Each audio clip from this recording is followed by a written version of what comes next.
Welcome, welcome, welcome. Welcome to the Black Politics Show.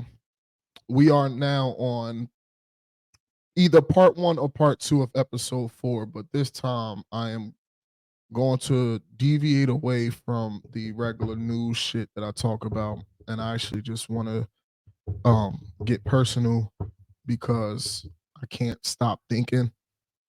I haven't been asleep, but I still felt like I need to do this, not for nobody, but for me.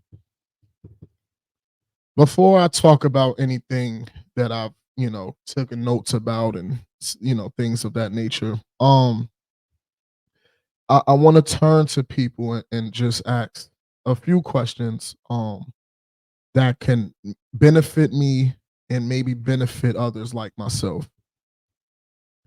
This is not meant to be a 3 hour, not even a 2 hour long. I'm not even doing an hour and a half because the real show may be that long.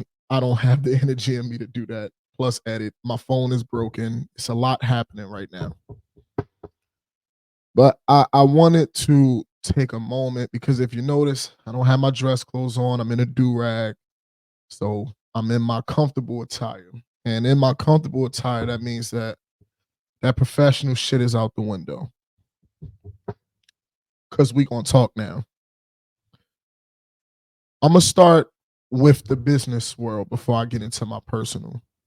Because since I want to say the moment my mother is the worst parent in the world next to my father, it's tough to tell who is worse because one couldn't impact me as much because he wasn't around, but when he was, he did try. So you can't. I don't never take effort from people, but the one that was in my life made it her business to make it hell. And I'm now in a state of life where I've been through so much just on my own. I've brought people in my circles, I've taken people out. I had to, understand that with growth comes change. With change comes a new environment. With a new environment becomes a new populace, right? And when you're going through those changes, people know, people can feel it, right? Because 9 times out of 10, they probably feel like you changing on them anyway, but that's not even the case. The case is that you're changing for yourself. And if people don't agree with it, so be it. I say that to say I didn't I got denied the job at Chase due to some background discrepancies from my prior employment. Everything else was perfect. My prior employment and my credit, man. Let me start there because we listen. I'm comfortable, so and anybody who know me know I'll tell the truth. This diabetes shit has really done a number on me in ways that nothing being a gang member done, nothing being homeless has ever done, nothing being molested and abused has ever done, like none of it. And I know that probably sounds crazy to the outside world because they like the fuck diabetes can't be that bad. But let me tell you, maybe, and this is maybe why I'm taking it this bad. I got diagnosed with diabetes, right? And I said I was going to talk about the business before the professional, but it does interlap and it does, it has parallels and it just has bridges along the way. I was in a different position at PNC Bank when I got diagnosed with diabetes. The people that I worked for, while the senior management wasn't great, the manager I had, Vanita, she was amazing. She looked out for me.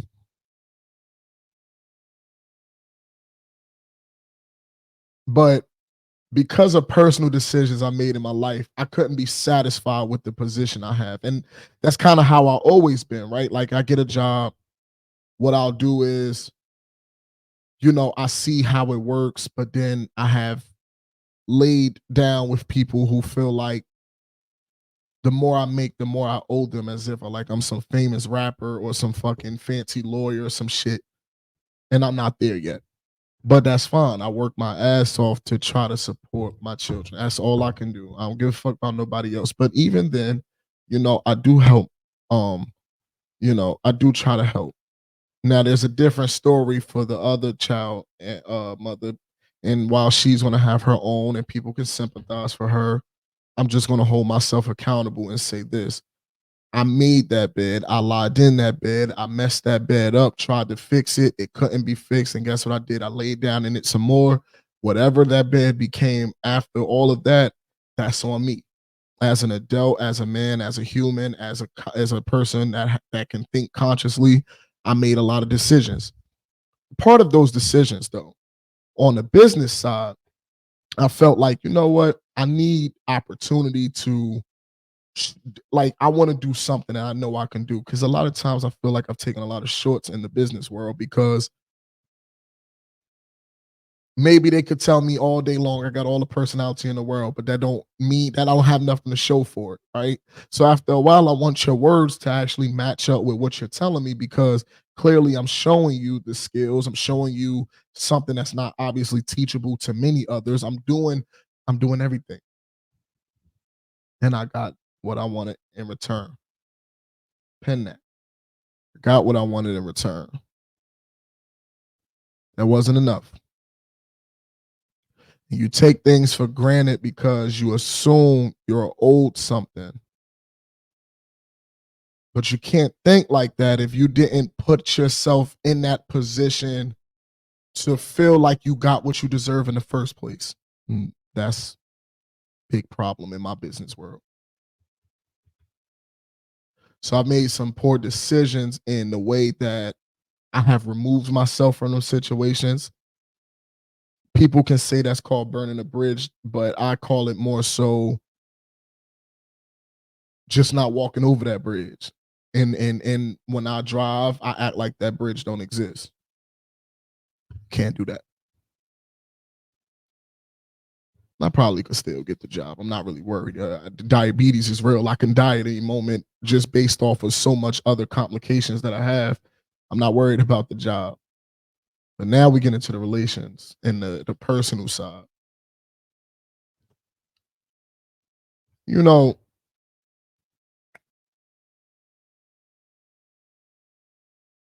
as a man, I feel like men make these podcasts and they make these shows. And from their perspective, they tell you what a woman wants, what a woman thinks. And that shit could be so far from the truth. Women are so vastly unique that you can argue in totality just the anatomy of a woman herself, right? That the complexity of everything that happens in your body as a woman don't hold a candle to shit that a man goes through, right? You guys have different complexities in your health and the changes into your hormones and the estrogen. Like you guys have to deal and worry about so much. And those things impact many other things. Won't say what they do because I'm not a woman, that's not my place. But I say that to say, as a man who has dealt with a mom who she ain't never know how to love me. And when you see your mother don't have that love for you, it's hard to believe and anybody else, fuck it, man or woman, however, whatever you prefer in life, I don't give a fuck. It's hard to believe that somebody who birthed me that and don't love me, that there's somebody else in the world that is going to love me. I'm not saying you got to love me like my mama, but they say a mother's love is nothing stronger. So if I don't have that, then how could I believe in the foundation of it at all? That leads to negative behaviors, insecurities, aggression, disrespectfulness. It leads to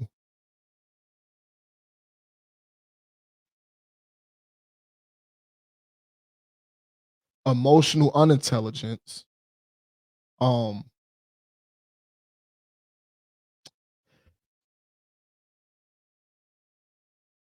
It's so many things.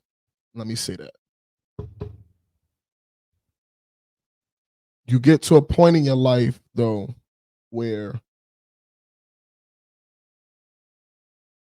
you have nobody, no family, nobody. And what I want to make clear, because I know you guys are watching, I know you're gonna see this, so I've been waiting for this. And I'm gonna say this respectfully with as much love that I can. To the family members, whatever your title is, that is out there that sees this. If you thought that just because you text me, excuse me, that's support, I apologize. If you thought that a phone call here and there is supporting me, I apologize. If you think that I'm okay seeing you guys whenever I decide to travel to you, I'm sorry. I'm getting to a point in my life where I could tell you guys, and I hate speaking like this. And you know what? I'm so sorry to say this, and I it's gonna make a lot of people hate this. And you know what? This is my truth. This is my journal. I be so ready for shit to just happen. You know, I be so ready for whatever is going to happen in my life, health wise, to just happen because I ain't got nothing in me. I don't have nothing left in me. I have created a narrative and this dynamic that when I isolate myself, I don't need people. In my mind, unexplained to them, you don't even make efforts to see me anyway. I live in Trenton, New Jersey. My family is scattered between Rahway, Newark, Irvington, Jersey City, East Orange, Franklin Park, Union, Lakewood. If you're not familiar with Jersey, because I see my demographics and it's odd that I put these podcasts up and all my friends that I know are in Jersey, but yet I think I saw 87% of my views are not from Jersey. You're going to look up one day and realize that, and I pray to God y'all don't. So let me dial this back, correct it, get out of the emotional thought process of this. I would pray to God nobody ever has to look up one day and question, if this happens, where is my family? Fuck friends, fuck, and I don't mean fuck friends. What I mean is because friends end up being more family than family. But what I mean is there's so much history there, and when and the tide turns fast.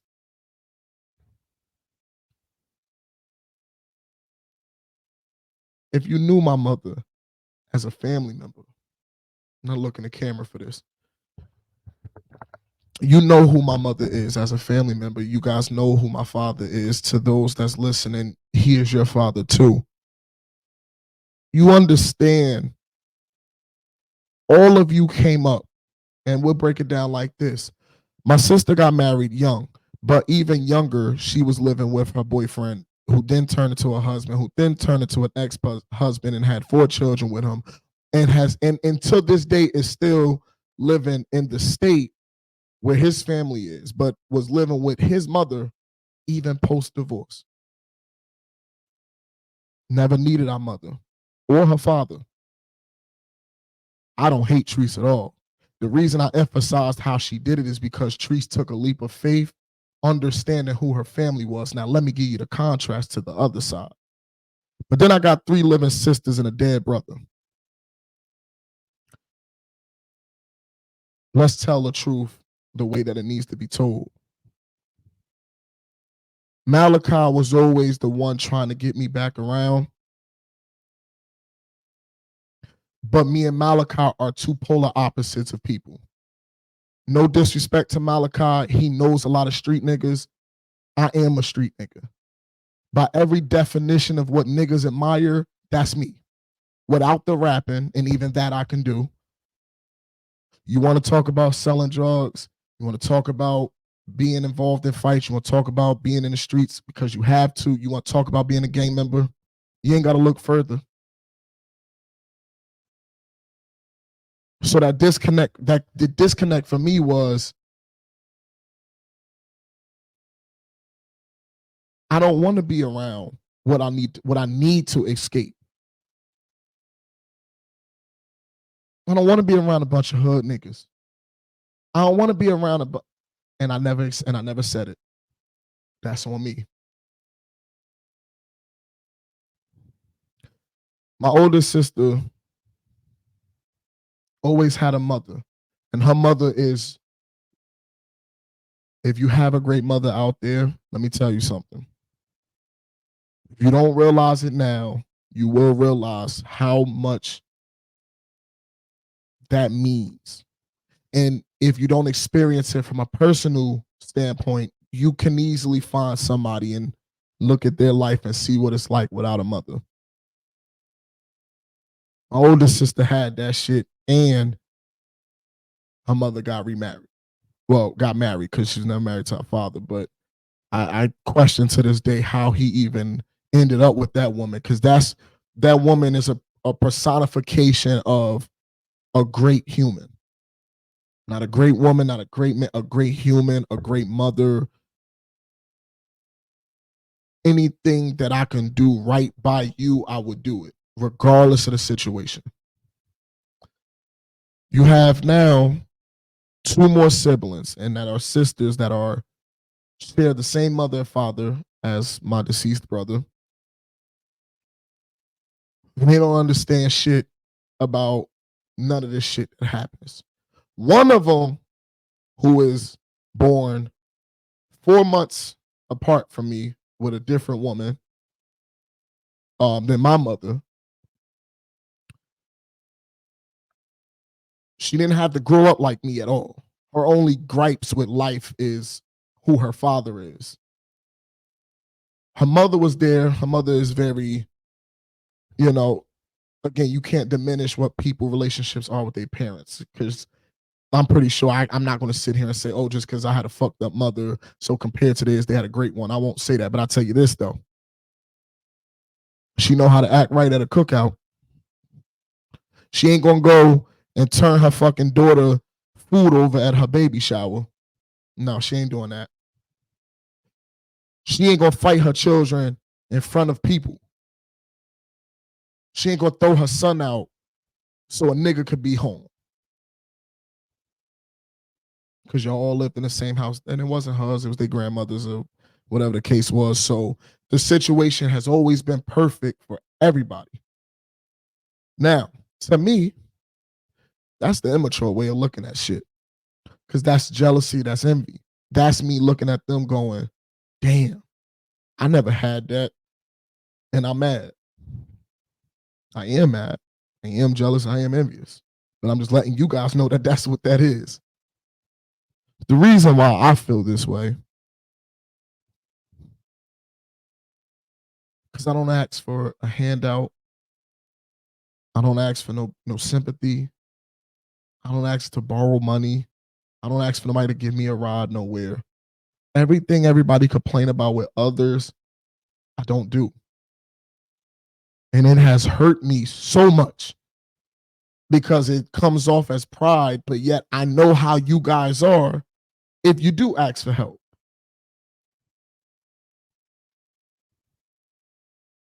My sister put me out. I was a junior going into a senior year. Fought my mother in front of her kids. Her husband punched me in the face. Ain't gonna never let that shit go. Thank God I'm a changed person.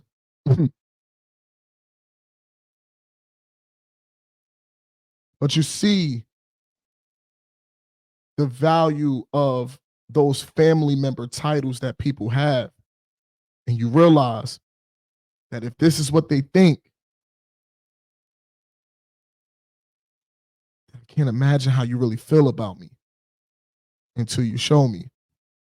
And they've all shown me.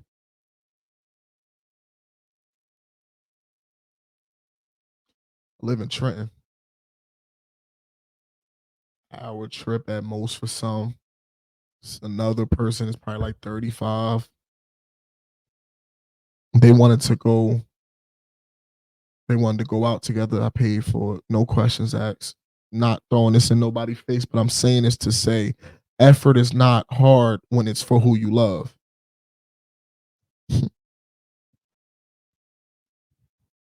It's not. Effort is not hard for who you love.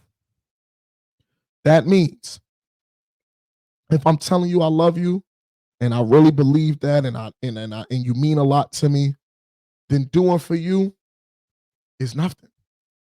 Excuse me.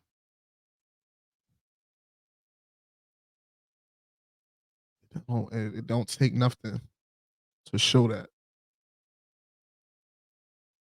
So you deal with these dynamics, and I'm not going to get into everybody else. You can listen to episode one through, I want to say one and two or one through three. I've scattered little stories about my past histories with other family members. So if you want to get into that, then that's when you get into the deeper talks of molestation and other stuff, abuse, all that. But I don't even. I'm gonna open that door definitely because I don't give a fuck. I'm not scared of nobody, but not today. I'm hurt because I did something stupid. You have somebody good in your life.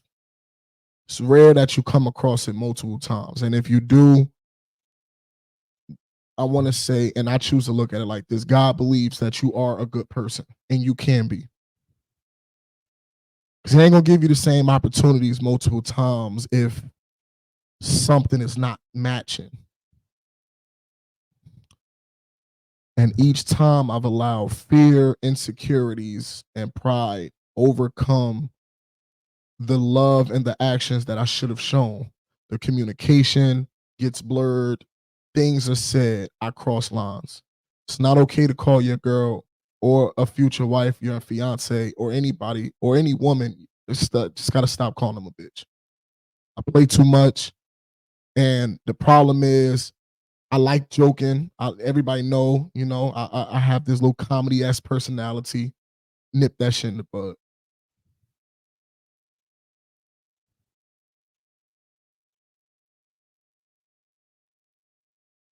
I just don't know how you could look up one day and you look around and realize that there is just nobody. I talk to my son on the phone. I hear how he is emotionally. Then I'm like, oh man, like you can't stop a kid from having feelings. You can't stop a kid from having feelings, but I don't want to pass down none of the shit that I feel was passed down to me because my personality doesn't scream depressed or sad or hate for anybody. That's not even me naturally.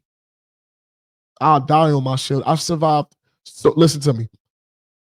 I don't need witnesses because I ain't even friends with them niggas no more. You know how many situations I've survived on the strength of just who I am? I ain't worth it. I ain't worth it. Not because I'm not a threat, but I'm not a threat. And I mean that to those who get it, get it. Not a threat because I don't give a fuck. I welcome death as it is, but I don't have no impure intentions. Even as a crip, I got blood. Like my brother is a blood. I got friends that were Latin Kings. Well, they were my friends. They probably still are Latin Kings. But other gangs, BDs, GDs. I even had a Hoover friend who ended up getting murdered. Such is life.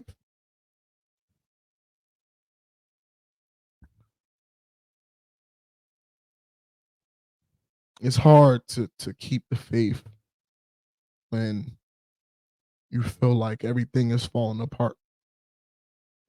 It is very hard to keep smiling when it feels like everything is attacking you.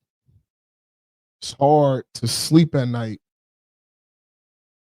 because I can feel the changes in my body for the worse. It's hard to love when you look up and everybody that you were always taught had to love you don't. No problem.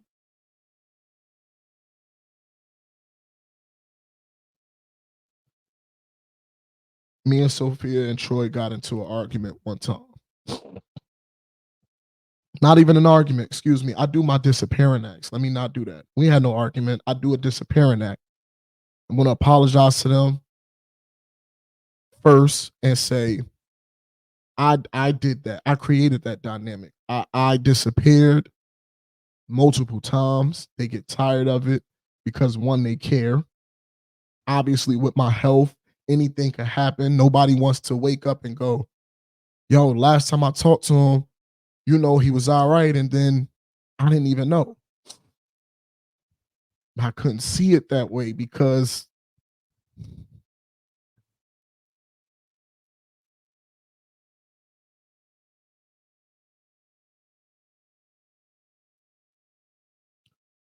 so I'm not talking to these niggas for like a minute.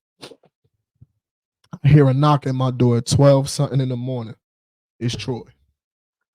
Him and Sophia, even though Sophia was upset, but she still helped, orchestrated him finding this apartment, and that's a whole other story. But Troy came here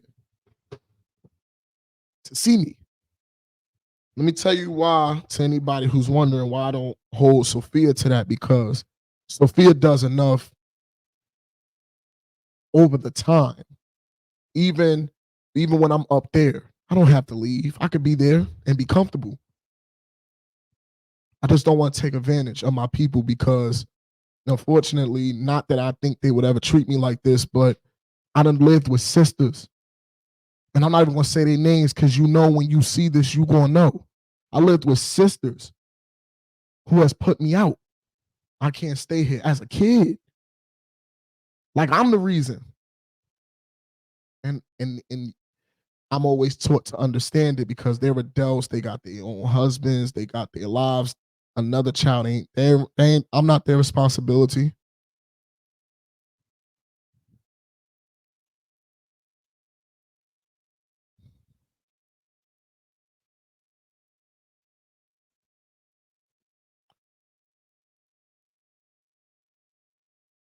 I tell you this. Any men out there that hear this,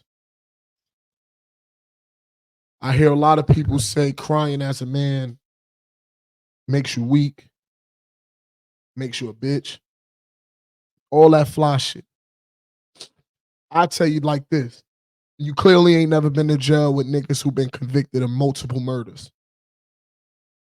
They cry. You clearly ain't never been around people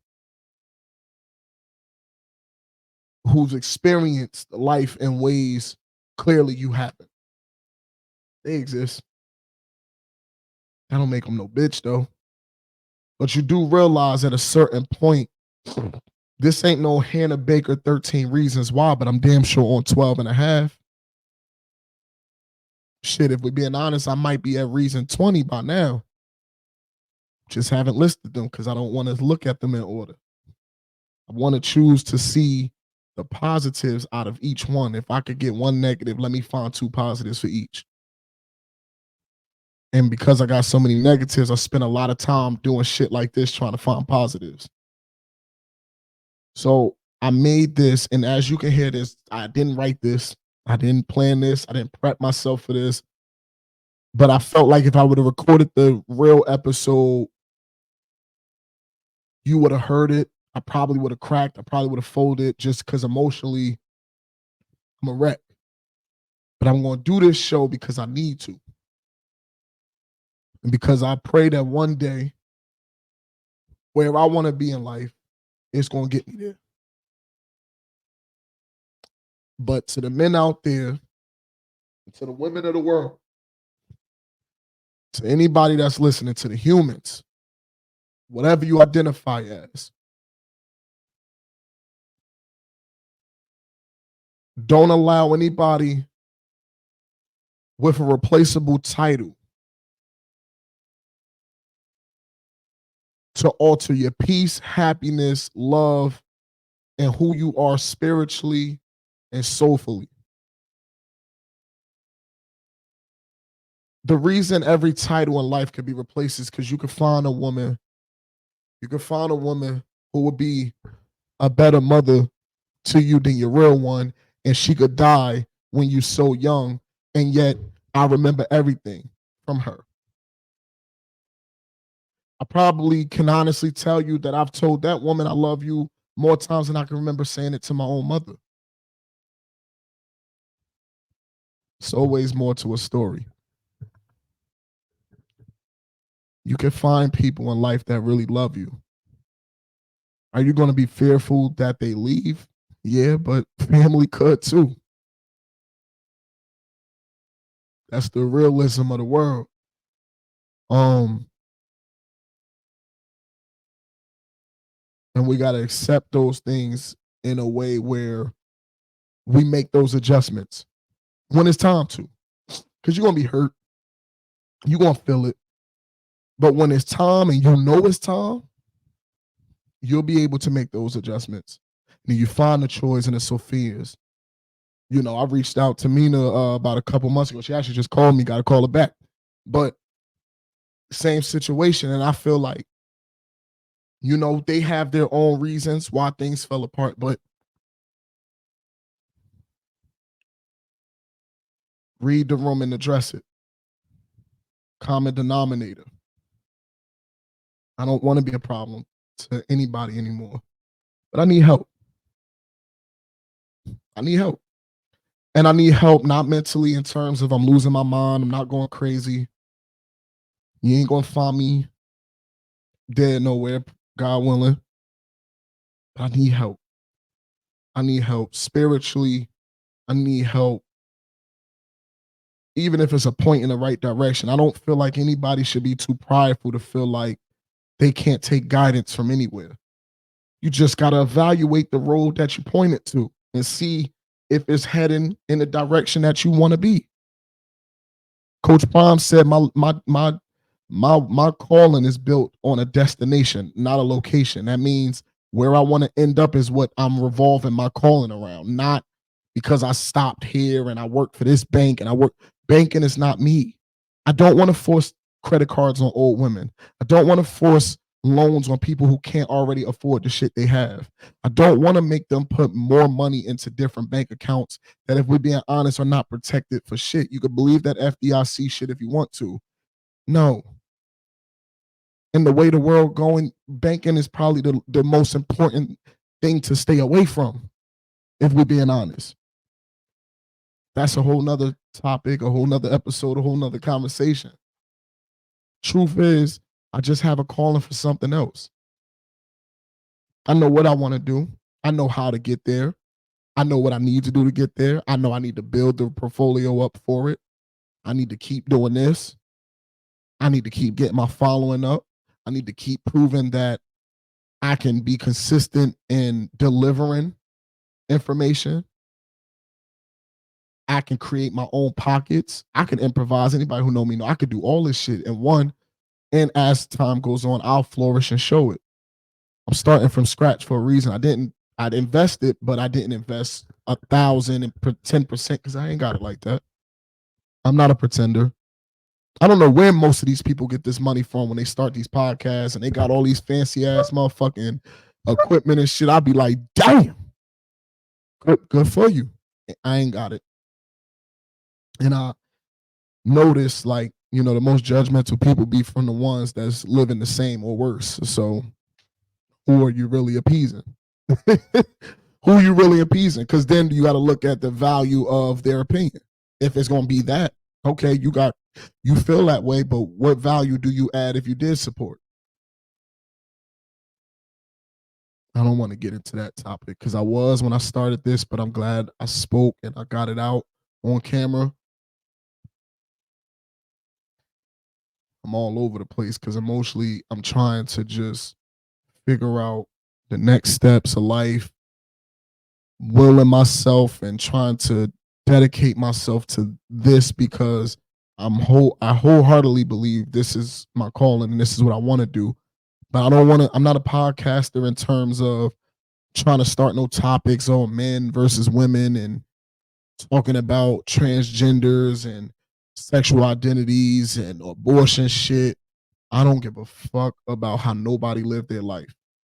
Because I tell you what, if somebody who identified as a woman came up to me and let's just say our dialogue was about that and she says, well, I transitioned from a man because as a man I was abused. Somebody told, they treated me like this. And when I became a woman, I found who I was inside. Guess what? Are you happy?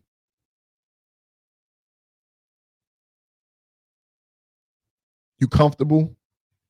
You feel good about your decision? Because guess what? If you do, I'm happier for you. I'm happier for you.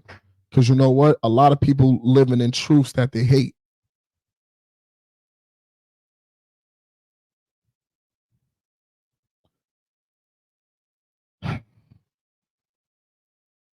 I want everybody to experience love, peace, happiness.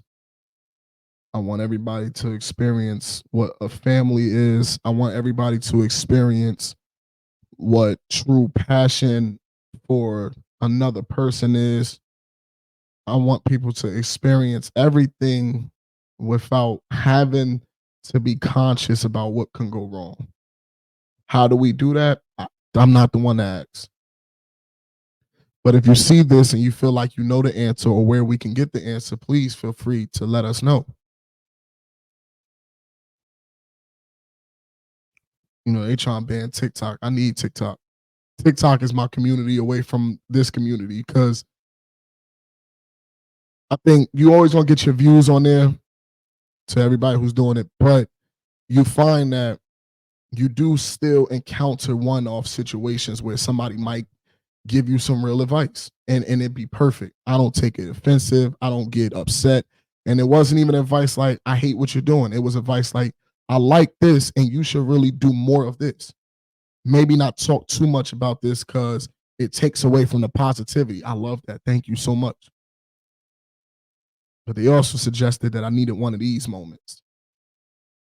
And I said, what you mean? Because I don't doing it for clout ain't gonna work for me because I ain't got enough clout to do it no more. I'm done. Like I'm so far removed from who I was. I don't even have the friends and the supporters like that. So can't be for clout. And he was like, no, it doesn't never has to do with clout. It has to do with letting the people that you want to build a community with know and understand who you are and what you deal with. And the more transparent that you are, the more that they're able to support what you're trying to do because they know where you're coming from. They don't just see you as another podcaster or somebody just doing this to just be doing it. I never thought about it like that. I said, but what if nobody see this one? So what if nobody see this shit? He said, why it matter? It's out there. What if you famous on episode 100 and people love going back to old shit and they run into this and they see what you really came from to get to where you are now? Is that not a success story and the hero story that you want? I mean, he was watching the show because he heard when I said that. And that's all I needed to hear. I love Sophia, Troy, Mina. Those been my power three friends.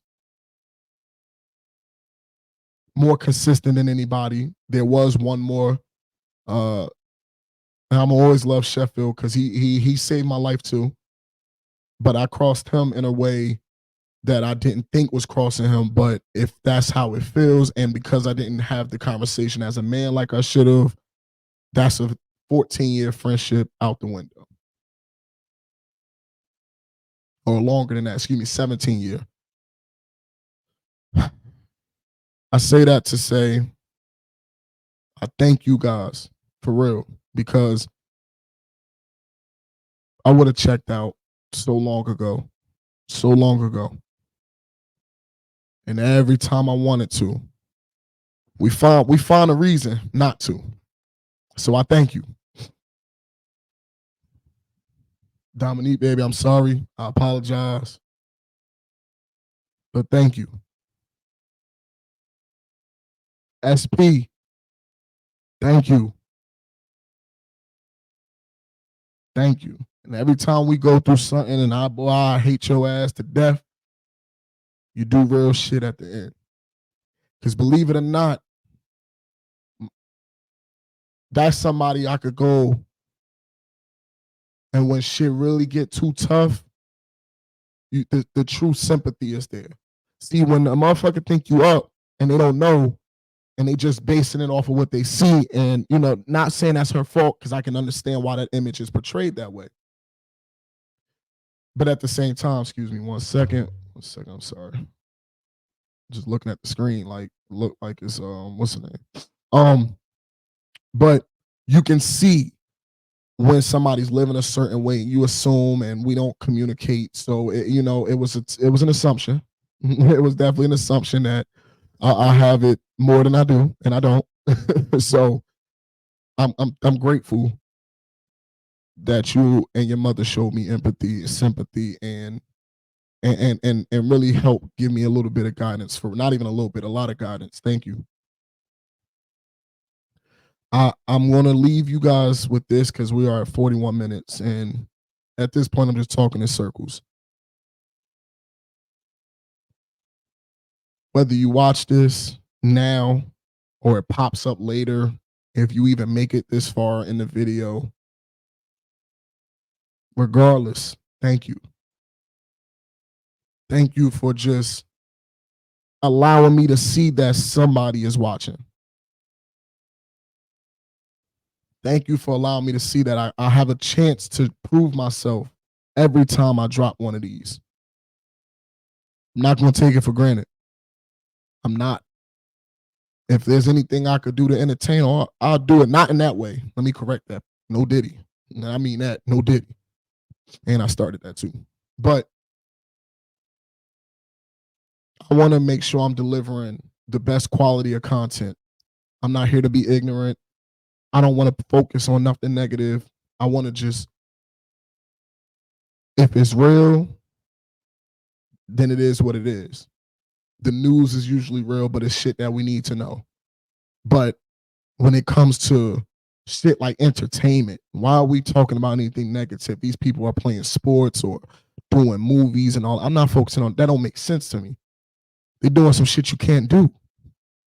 So who am I to critique them on that? Unless you straight up ask, then I just won't talk about you. Then we have, the final call moments where I want to give out a positive message because you know what? When I experience things that I feel are negative, I have learned to sit back and reflect on what could have went differently, what I think should have went differently, and what could have been a better outcome. And as long as I can do that, then I could provide you with a testimony that states no matter what you go through in life,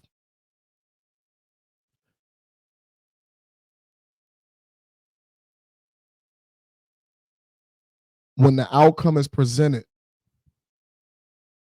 you have a choice to let that be the final outcome for you or the start of a new outlook. Meaning, okay, I just went through a serious situation. I could sit here, I could be depressed, I could let it fold me up. I know a lot of bad is about to happen. I know it's about to be a hectic time, but you know what?